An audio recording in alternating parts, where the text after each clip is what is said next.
Breaking news. রাজনীতির মাঠে এতদিন যারা ভাবছিলেন আগামী নির্বাচন কেবলই আনুষ্ঠানিকতা মাত্র, তাদের জন্য দুঃসংবাদ।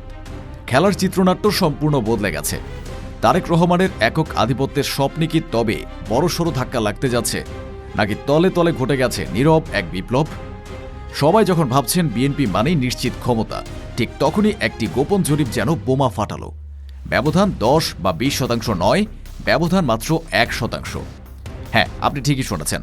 বিএনপির ঘাড়ের উপর নিঃশ্বাস ফেলছে এমন এক শক্তি যাদের এতদিন অনেকে হিসাবের বাইরে রেখেছিলেন। 2026 সালের 12 জানুয়ারি আসলে কি ঘটতে যাচ্ছে? ব্যালট বাক্সে কার ভাগ্য খুলবে আর কার কপাল পুড়বে? রাজনীতির এ শ্বাসরুদ্ধকর থ্রিলার মুভির ক্লাইম্যাক্স জানতে ভিডিওটি শেষ পর্যন্ত দেখুন, কারণ শেষের তথ্যটি আপনার পায়ের নিচ থেকে মাটি সরিয়ে দিতে পারে। আজকে আরো দুটি দল আমাদের সাথে সম্পৃক্ত হয়েছে। স্বাগতম স্রোত নিউজে।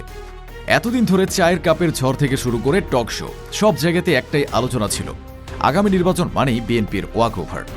ধরে নেওয়া হয়েছিল ধানের শীষের জয় কেবল সময়ের অপেক্ষা।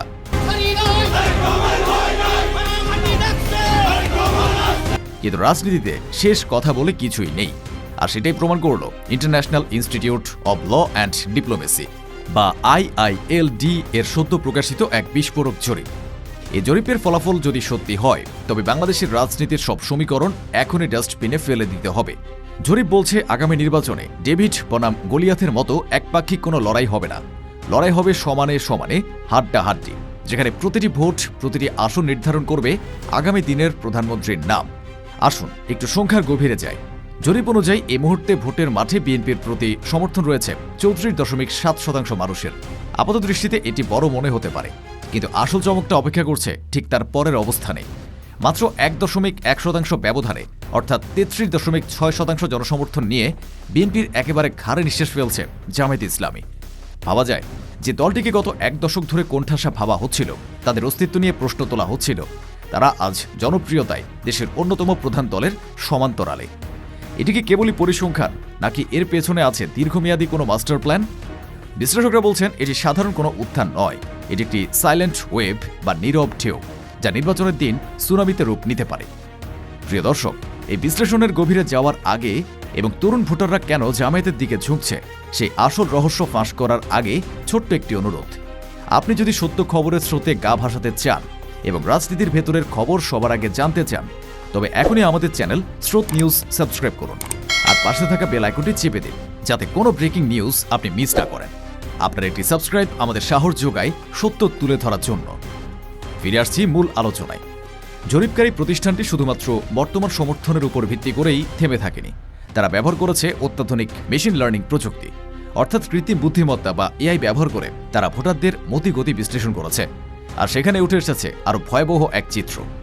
মেশিন লার্নিং প্রজেকশন বলছে নির্বাচনের দিন বা 12 জানুয়ারি বিএনপির ভোট বেড়ে 43.2% হতে পারে। কিন্তু এখানেই টুইস্ট, জামায়াতে ইসলামীর ভোটও বেড়ে দাঁড়াতে পারে 40.8%, অর্থাৎ ব্যবধান কমে আসবে মাত্র 2.5%। রাজনীতির মাঠে 2.5% ভোটের ব্যবধান মানে হল যে কোনো মুহূর্তে পাশার দান উল্টে যাওয়া। একটি ভুল সিদ্ধান্ত, একটি ভুল বক্তব্য অথবা নির্বাচনের দিন পোলিং বুথের সামান্য এদিক সেদিক পুরো ফলাফল বদলে দিতে পারে। যারা ভাবছিলেন তারেক রহমানের প্রধানমন্ত্রী হওয়া নিশ্চিত, তাদের কপালে এখন চিন্তার গভীর ভাঁজ। এখন প্রশ্ন হলো, এই নাটকীয় পরিবর্তনের কারণ কি? কেন জামায়াতের এই উস্ফলন? জরিপের ডেমোগ্রাফিক বা জনমিতি বিশ্লেষণ করলে আপনার চোখ কপালে উঠবে। 18 থেকে 29 বছর বয়সী তরুণ ভোটার, যাদের বলা হয় ফার্স্ট টাইম ভোটার বা গেম চেঞ্জার, তাদের মধ্যে সবচেয়ে জনপ্রিয় দল এখন বিএনপি নয়, বরং জামায়াত। শুধু তাই নয়, যারা মাস্টার্স পাস বা উচ্চশিক্ষিত, তাদের মধ্যেও 37.4% সমর্থন নিয়ে এগিয়ে আছে দলটি। কিন্তু কেন? যেখানে বিএনপি তাদের দীর্ঘ প্রশাসনিক অভিজ্ঞতা এবং কৃষক শ্রমিক শ্রেণীর উপর ভর করে এগোচ্ছে, সেখানে ডাক্তার শফিকুর রহমানের নেতৃত্বে জামায়াত বেছে নিয়েছে ভিন্ন কৌশল। ডিজিটাল মিডিয়া, সোশ্যাল মিডিয়া এবং তথ্য প্রযুক্তির সর্বোচ্চ ব্যবহার করে তারা তরুণদের মগজে জায়গা করে নিচ্ছে। বাংলাদেশ জামায়াতে ইসলামীকে আনা উচিত। তাদের সমর্থকরা বলছেন তারা আকৃষ্ট হচ্ছেন দলটির সততার ভাবমূর্তি এবং দুর্নীতিমুক্ত ইমেজের কারণে। অন্যদিকে বিএনপির সনাতনী রাজনীতির ধরন তারুণ্যদের কতটা টানতে পারছে তা নিয়ে প্রশ্ন থেকেই যাচ্ছে। এই সমীকরণে নতুন মশলা হিসেবে যুক্ত হয়েছে জাতীয় নাগরিক পার্টি বা এনসিপি। জরিপ বলছে তাদের ঝুলিতে আছে 7.1% ভোট। শুনতে কম মনে হচ্ছে, কিন্তু ভুলেও এই 7%কে অবহেলা করবেন না। একটি হাড্ডাহাড্ডি লড়াইয়ে এর 7% ভোটই হতে পারে কিং মেকার। যারা প্রচলিত বড় দুই দলের উপর আস্থা রাখতে পারছেন না, আবার আওয়ামী লীগ বিরোধী সেন্টিমেন্ট লালন করেন, সেই বিশাল অংশের ভোট টানছে এনসিপি। জুলাই বিপ্লবের আবেগ এবং পরিবর্তনের আকাঙ্ক্ষা থেকে জন্ম নেওয়া এই দল যদি কোনো বড় দলের ভোট ব্যাংকে ভাগ বসায়, তবে বিজয়ের মালা কার গলায় উঠবে তা বলা মুশকিল। খালি জামাত হ্যাঁ, খালি জামাতের কথাই শুনি। সবচেয়ে বড় রহস্য লুকিয়ে আছে সাইলেন্ট ভোটার বা সিদ্ধান্তহীনদের সাথে। জরিপ অনুযায়ী 17% ভোটার এখনও জানেন না তারা কাকে ভোট দেবেন, আর 30% মানুষ কোনো রাজনৈতিক দলকেই বিশ্বাস করেন না। 38.6% তো কোনো মতামতই দিতে চাননি। রাজনীতিতে এদের বলা হয় ফ্লোটিং ভোটার। নির্বাচনের ঠিক আগ মুহূর্তে কোনো এক অজানা কারণে বা কোনো এক হুজুগে এই বিশাল জনগোষ্ঠী যেদিকে ঝুঁকবে, ক্ষমতার পাল্লা সেদিকে হেলে পড়বে। এই সিদ্ধান্তহীন ভোটার কি শেষ পর্যন্ত বিএনপির অভিজ্ঞতার দিকে ঝুঁকবে, নাকি জামায়াতের সুশৃঙ্খল কাঠামোর প্রতি আস্থা রাখবে, নাকি এনসিপির মতো নতুনের কেতন ওড়াবে? এটাই এখন কোটি টাকার প্রশ্ন। আগামী 13 ফেব্রুয়ারি নতুন প্রধানমন্ত্রীর শপথ নেওয়ার কথা, কিন্তু জরিপের এই ফলাফল যদি বাস্তবে রূপ নেয়, তবে একক সংখ্যাগরিষ্ঠতা পাওয়া যে কোনো দলের জন্যই হবে হিমালয় জয় করার মতো কঠিন। তাহলে কি আমরা একটি ঝুলন্ত পার্লামেন্ট বা কোয়ালিশন সরকার দেখতে যাচ্ছি? জামায়াত কি তবে কিংমেকার থেকে সরাসরি কিং হওয়ার দৌড়ে নামছে? তারেক রহমানের কারিশমা কি পারবে ডাক্তার শফিকের এই সুচতুর স্ট্র্যাটেজিকে পরাজিত করতে?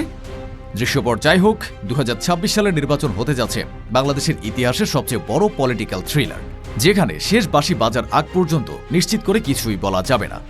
প্রিয় দর্শক, আপনার কি মনে হয়, এই জরিপ কি বাস্তবের প্রতিফলন, নাকি মাঠের চিত্র সম্পূর্ণ ভিন্ন?